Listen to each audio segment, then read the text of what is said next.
thamani ya msalaba wake Yesu Kristo. Lakini tunapoona thamani ya msalaba wake Yesu Kristo, tuna kila sababu ya kusema kwamba wakati umewadia wa kuweza kuachana na maovu na dhambi ili tuweze kumfuata Yesu Kristo. Niambie tuko hapa. Lakini ukuti ya kwamba baada ya mahubiri tumehubiriwa vizuri, tunatoka hapa, bado tunatoka na vitu zetu kuliti. Why are we going? My dear people of God, why hate your brother? Why hate your sister? Why want against your brother, your sister? Why? Kwa nini uchukie ndugu yako? Kwa nini utendee kile ambacho huwezi kutaka kutendea? Na msalaba unatuonyesha kwamba it's about giving for the sake of us. Yesu hakutundikwa msalaba kwa niaba yake, alitundikwa msalabani kwa niaba yetu. Hivyo ni kumaanisha kwamba msalaba ni kuweza kujitoa ili wengine wafaidike kutokana na sadaka ambayo tunaitoa. But we do that many times is when we only want to think about ourselves.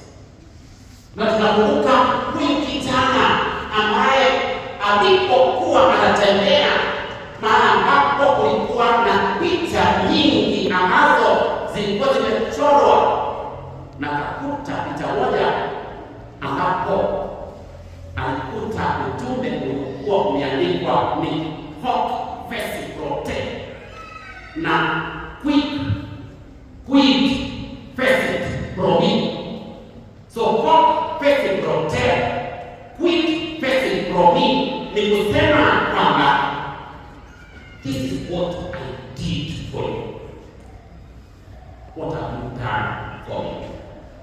Unaona msalaba wa Yesu ambao umechorwa ndani, ametundikwa msalabani, amepigwa taji la miiba, na baada ya kupigwa hiyo taji ya miiba, tunaona kama alikaa akitazama hiyo picha kwa karibu sana, na chini yake ndipo paliandikwa maneno haya: Hoc Feci Prote, Quid Fecit Pro Me.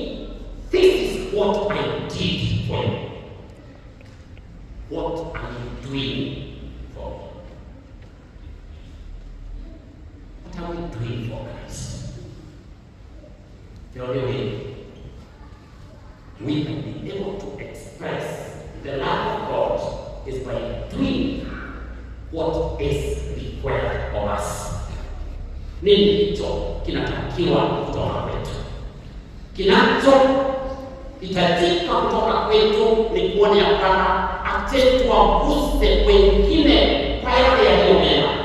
Yesu alipopigwa mijeledi, alipotendewa ule unyama, hata akiwa juu ya mti wa msalaba, Baba alisema kwamba Baba, wasamehe kwa sababu hawajui watendalo. Wasamehe. Sisi tunaweza wasamehe wale ambao tunajua kwamba ni kero katika maisha yetu. Unakuta ya kwamba chama cha kina hakiwezi endelea juu yako. Wewe unataka tu kuvuruga ndio watu wasiendelee. Chama cha kina baba hakiwezi endelea juu yako. Kwaya lazima ni wewe. Wewe ndio kuchukua wale wengine, hakuna haja kuiba. Tusiibe. Itakusaidia na nini ndio wachochea? Itakusaidia na nini? Tuende uchongezi na mara moja. Hii kwaya sijui hata fulani ameifanya ni yake, hata tuonyeshe sio yake. Ndio. Hamjambo.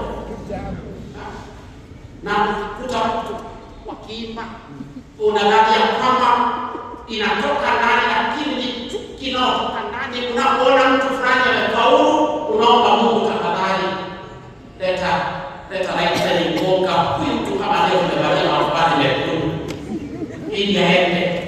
Hilo ndugu zangu, sala kama hiyo haijadili na Mungu. Sababu sala ambayo tunasema ni upuzi. Sala za upuzi hazijadili na Mungu. Ni sala ya upendo inayojadiliwa na nani? Si wa hii wewe ndio kuchochea watu na kuona ya kwamba hawatasimama.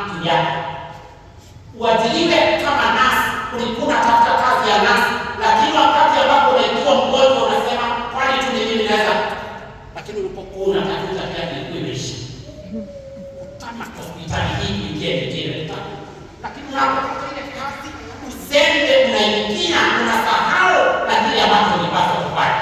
Uliomba uwe pale, na baada ya kuomba uwe pale ili uweze kuwatumikia watu, wewe ndio wa kwanza kuwanyanyasa wale watu. Sasa unataka kuwa bado wa sana, unatafuta mautamo haupo, ulihama ndio umetania kidogo. Leo nasema inaonekana watu walimalizana na dhambi kitambo. Tunashukuru Mungu siku hizi hawafanyi dhambi. Kama wewe unacheza piano ama oga, hutaki mwingine akae pale, ni wewe na mwingine akijitokeza ambaye anaweza jua, unahakikisha kwamba umemalizia shughuli. Bila ambavyo tunasikia kianyua kwa tutachukua hii ya shughuli. Mungu ni mwema, watu wachukue asubuhi. Angalia Yesu, he never did anything that would actually benefit him. He did everything that would benefit others. That is why he went on the cross. Unaimba leo kwaya, kesho umehama. Tunakuona kwaya saa moja, kwaya saa tatu, kwaya saa tano. Hauna msimamo, ni kuzurura. Kaa kama Yesu kwa msalaba mmoja. Hakuzurura kuenda kwa msalaba ya Yesu, alikaa kwa msalaba wake. Kwa hiyo hata wewe kaa kwa yako. Leo umekuja kabisa hapa, kesho siku tunakusikia umeenda, umesema kama inaonekana kule kunaitwa Kingdom City. Haiko vizuri kuona Yesu. Nimesikia kama nina kipaji cha kipekee Mungu amenishukia. Ndugu zangu, lakini tunakuona masekenya ni yule mdomo ule unajua kabisa kwenye msalaba wa Yesu.